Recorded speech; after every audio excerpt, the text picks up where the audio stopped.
Hello everyone, welcome back to my channel. Hope you all are fine.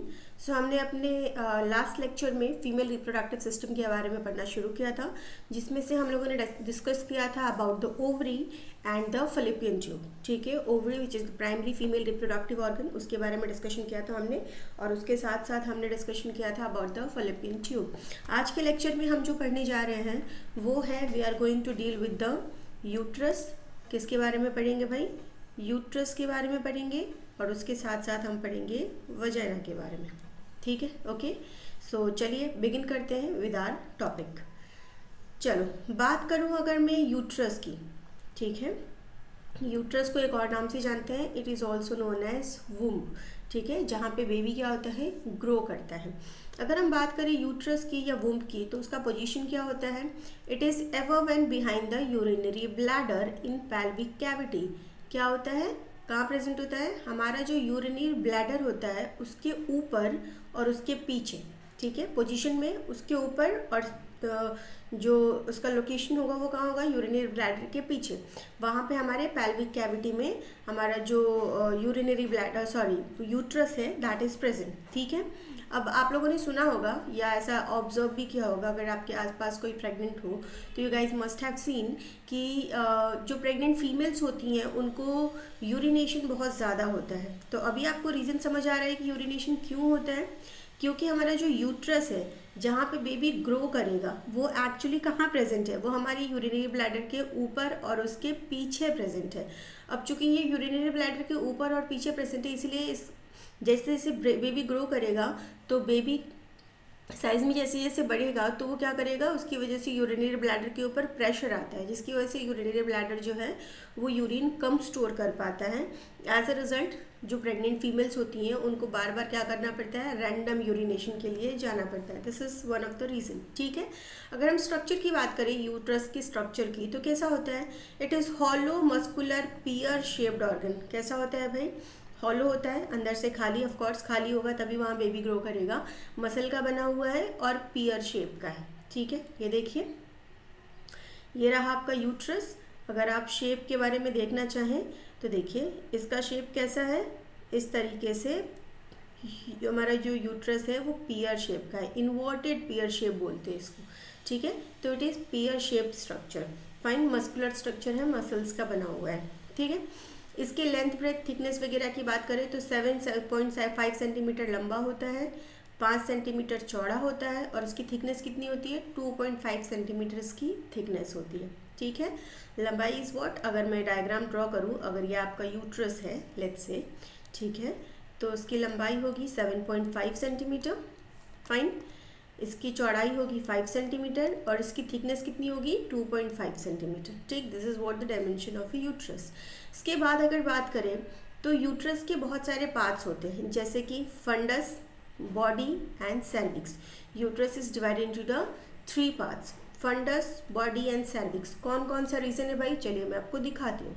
देखिए, ये जो uterus के ऊपर वाला हिस्सा है, ठीक है ना, इसको हम क्या बोलते हैं?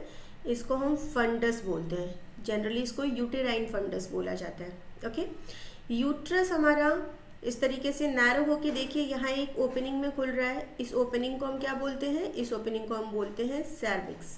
ठीक, तो फंडस हो गया, यूट्रस हो गया और सर्विक्स हो गया। फाइन, अगर हम 3 रीजन्स की बात करें तो फंडस, बॉडी एंड सर्विक्स, ये 3 रीजन है। ओके, देखिए ये रहा आपका fundus. Just a minute, this is the fundus, this whole is the body structure of the uterus and this is the cervix structure, जहाँ से आपका यूट्रस जो है वो ओपन अप होगा। फाइन, ओके, चलिए नेक्स्ट बात करते हैं। जो यूट्रस है उसका फंक्शन क्या है, या उसमें और भी जो स्ट्रक्चर्स हैं वो कौन कौन से हैं? अगर और स्ट्रक्चर की हम बात करें तो जो यूट्रस है उसमें 3 तरीके की लाइनिंग देखने को मिलती है। जो हमारा यूट्रस है उसमें 3 लेयर्स देखने को मिलती हैं, 3 डिफरेंट लेयर्स। ठीक है, क्या नाम है लेयर्स का? पेरीमेट्रियम, मायोमेट्रियम और एंडोमेट्रियम। 3 लेयर है, पेरीमेट्रियम, मायोमेट्रियम एंड एंडोमेट्रियम। चलिए डायग्रामेटिकली देखते हैं। ये देखिए, ये रहा फीमेल रिप्रोडक्टिव सिस्टम, ये रहा यूट्रस। एक मिनट ज़रा क्लीन अप कर दूं ताकि आपको देखने में थोड़ी आसानी हो जाए। ओके फाइन, चलिए लेट अस बिगिन। देखिए, ये जो सबसे अंदर वाली लाइनिंग है यूट्रस की, the most inner most lining, इसको हम क्या बोलते हैं? एंडोमेट्रियम की लाइनिंग बोलते हैं। एंडोमेट्रियम की लाइनिंग वैसे भी सबसे इंटरनल लाइनिंग होती है, तो जो सबसे इंटरनल लाइनिंग है यूट्रस की, that is the first layer which is endometrium. ठीक है, इसके बाद बीच में भी आपको कुछ लेयर्स दिखेंगी। ये वाला रीजन देखिए, कुछ मसल्स इधर भी होंगी, इसको हम क्या बोलते हैं? This is the second layer which is known as myometrium की लेयर। ठीक है, इसके बाद यहाँ आपके यूट्रस के पेरीफेरी पे दिस लेयर, इसको हम क्या बोलते हैं? इसको हम बोलते हैं पेरीमेट्रियम की लाइनिंग। तो यूट्रस के बाहर 3 लेयर ऑफ मसल्स प्रेजेंट होते हैं। The first one is endometrium जो सबसे अंदर है, बीच में myometrium and the outer most is the perimetrium. वैसे भी पेरीफेरी मतलब होता है आउटर रीजन, तो सबसे आउटर रीजन पे जो लेयर है दैट इज द पेरीमेट्रियम का रीजन।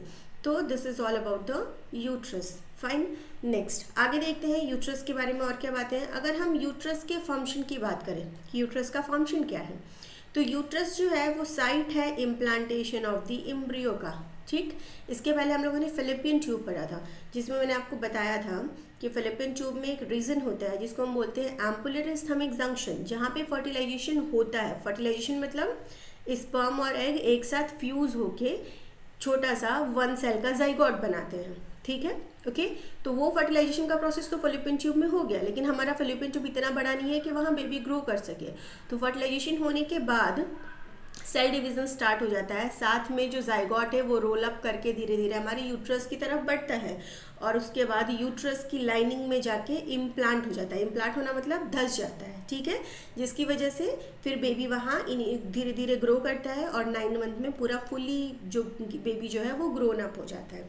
ठीक है, तो देखिए अगर हम इम्प्लांटेशन की बात करें तो साइट ऑफ इम्प्लांटेशन क्या है? बेबी आके इम्प्लांट कहाँ होगा? वो होगा आपके यूट्रस की लाइनिंग में। स्पेशली यूट्रस की जो इंडोमेट्रियम की लाइनिंग है, सबसे इनर मोस्ट लाइनिंग, वहाँ आके क्या होता है? बेबी इम्प्लांट हो जाता है और वहीं ग्रो करता है। ठीक, इसके अलावा और क्या काम है? जो यूट्रस है वो बेबी को नरिशमेंट प्रोवाइड करेगा। डेवलपिंग फीटस, जब बेबी उसमें इम्प्लांट होने के बाद डेवलप होने लगेगा तो उसको नरिशमेंट भी किधर से मिलेगा? आपके यूट्रस की लाइनिंग से ही मिलेंगे। ठीक है, इसके बाद यूट्रस का एक और काम है, it expel the foetus out after gestation. जब प्रेगनेंसी के 9 महीने पूरे हो गए तो बेबी को अंदर और ज़्यादा नहीं रखना है, तो बेबी को एक्सपेल आउट करने में भी गेस्टेशन पीरियड के ओवर होने के बाद बेबी को बाहर निकालने में भी कौन मदद करेगा? यूट्रस ही मदद करेगा। ठीक है, और इस प्रोसेस को हम क्या बोलते हैं? पार्चुरेशन का प्रोसेस। जो डिलीवरी का प्रोसेस है, डिलीवरी के लिए जो टर्म यूज़ किया जाता है बायोलॉजी में, दैट इज पार्चुरेशन। तो पार्चुरेशन में भी कौन मदद करेगा भाई?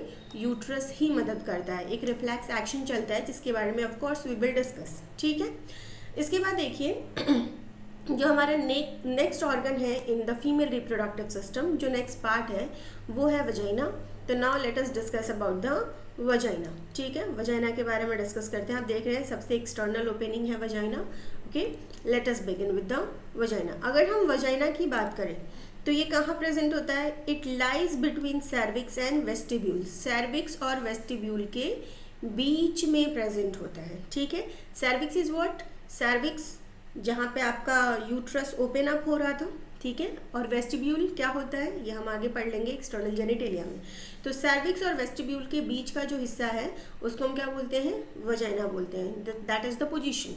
अगर हम स्ट्रक्चर की बात करें, वजाइना का स्ट्रक्चर होता कैसा है? तो वजाइना जो है वो हाईली कोलैप्सिबल स्ट्रक्चर होता है एंड डिस्टेंसिबल फिब्रोमस्कुलर ट्यूब। मतलब जैसे कि सॉक्स होता है ना, जब मान लीजिए कि आपको सॉक्स नहीं पहनना है तो आप क्या करते हैं? या आप इमेजिन कीजिए साड़ी है या कोई कपड़ा है, आप उसको जब नहीं पहनते हैं तो आप क्या करते हैं? आप उसको फोल्ड करके अलमीरा में रख देते हैं। बिल्कुल वैसे ही वजाइना जो है वो एक ट्यूब लाइक स्ट्रक्चर है जो कि हाईली कोलैप्सिबल है, जो कि क्या कर सकता है? बहुत ज़्यादा सिकुड़ सकता है आपस में। ठीक है, तो वो उसी तरीके का हाईली कोलैप्सिबल स्ट्रक्चर है और मसल फाइबर्स का बना हुआ है। तो जब भी वजाइना में पेनिट्रेशन होता है पेनिस का, उस समय पे वजाइना क्या होती है? जैसे मान लीजिए ये आपकी वजाइनल कैनाल है। ठीक है, तो उस समय पे वजाइना क्या होगी? जब पेनिट्रेशन होगा तो वो इस तरीके से एक्सटेंड होकर अपने साइज़ को इंक्रीज कर लेगा, और जब नहीं पेनिट्रेशन नहीं होगा तो उस समय पे भी वो इस तरीके से कोलैप्सिबल फॉर्म में प्रेजेंट होता है। ठीक है ना, बहुत सारे उसमें रिजेस वगैरह होते हैं अंदर, तो उस तरीके का स्ट्रक्चर होता है vagina. Fine, it is a fibromuscular tube.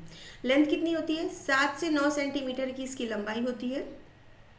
Vagina orifice in vestibule is partially covered with the hymen. इसके अलावा जो वजाइना है उसकी जो एक्सटर्नल ओपनिंग है वो पार्शियली किससे कवर होती है? हाइमेन से कवर होती है। देखिए, अगर आप वजाइना के बारे में देखना चाहते हैं स्ट्रक्चर, या फीमेल रिप्रोडक्टिव सिस्टम का स्ट्रक्चर देखना चाहते हैं, तो मैंने अपने चैनल पे एक शॉर्ट वीडियो बनाया है, मैं वो लिंक कर दूंगी, आप उसको जाके देख लीजिएगा, आपको स्ट्रक्चर के बारे में थोड़ा ज़्यादा डिटेल समझ आ जाएगा। ठीक है, तो this is what vagina is. Fine, okay.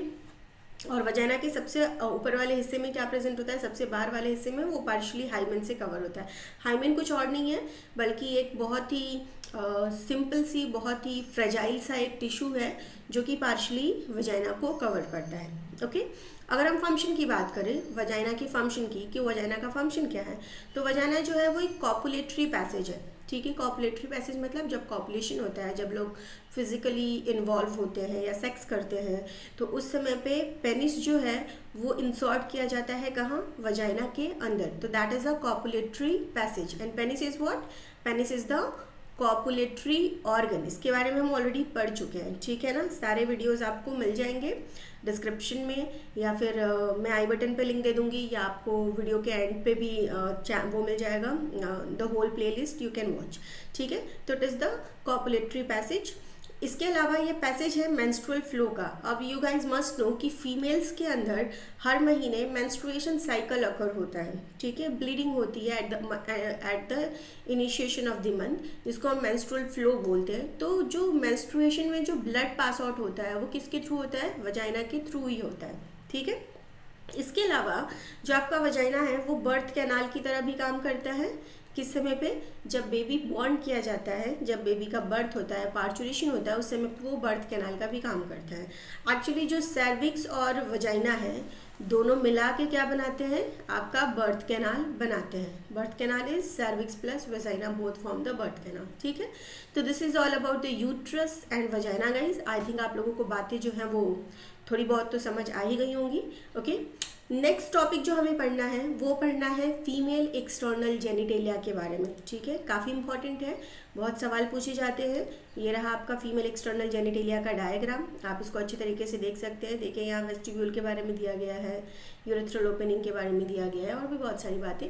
तो हम अपने अपकमिंग वीडियो में किसके बारे में पढ़ेंगे? फीमेल एक्सटर्नल जेनिटेलिया के बारे में पढ़ेंगे, और उसके साथ साथ we will study about the mammary gland. ठीक है, तो मिलते हैं नेक्स्ट लेक्चर में, तब तक के लिए bye guys, take care and God bless to all of you.